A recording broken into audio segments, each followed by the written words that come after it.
My wife laughed. Check out his dad bod. He should be thankful I haven't cheated yet, in front of her whole family. So, can you believe someone could look you dead in the eye, in front of your entire family, and casually drop the bomb that not cheating on you is basically an act of charity? That moment didn't just break me. It turned me into a ghost, and I knew right then. My wife was about to learn a lesson she'd carry for the rest of her life. Just 6 months after that bombshell, there I was, walking through my own front door on a Tuesday night. And the first thing I saw, my wife, Meline, and her sister, Fiona, camped out at our dining table. Burger wrappers everywhere, their eyes puffy, napkins balled up like little white surrender flags. Fiona didn't even let me put my bag down before she launched into it. You're immature, Kevin. You're emotionally neglectful. You're tearing Meline down. She was practically spitting fire. And the kicker? You're parading around in front of the neighbor, like some kind of midlife crisis on legs. She demanded an apology. Demanded I do better.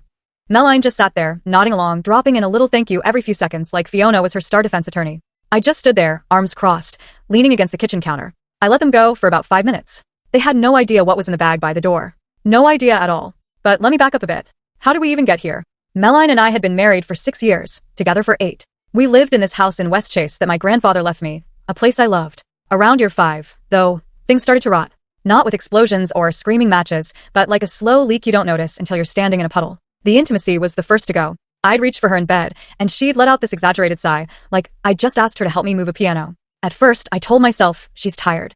She worked at the school district office, admin stuff, filing, phones, paperwork. Not exactly coal mining, but I gave her the benefit of the doubt. So I backed off, gave her space, figured she'd come to me when she was ready. She never did. Then came the excuses. Headache. Long day. Not in the mood. Stomach thing. The greatest hits of marital deflection. I tried planning a date night once, made reservations at this place in South Tampa she mentioned. She just said she'd rather stay in. So we did. She watched reality TV on her phone in bed while I sat in the living room, wondering when I became optional.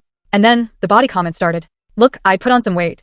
35, desk job, married life, it happens. I wasn't a disaster, but I wasn't exactly a fitness model. Meline, though? She found a new hobby in pointing it out. We'd be at Target. She'd see some guy in a fitted shirt and go, must be nice to have a metabolism. Just loud enough for me to hear. She'd poke my stomach while I was cooking and say, someone's been enjoying their own food too much, huh? Then she'd laugh. Here's the thing that really hit me later, once I had some distance. Meline was heavier than me, by a solid margin. She hadn't worked out in years. Her diet was fast food, frozen meals, vending machine snacks. And I never said a word about it. Not once. I used to compliment her when she stood in front of the mirror, frustrated with how her clothes fit. Told her she looked great. And I meant it, back then. The comments got bolder. One time, at a barbecue, some dude showed up in a tank top, clearly lived at the gym. And then don't miss the end, watch full story, it's link attached below.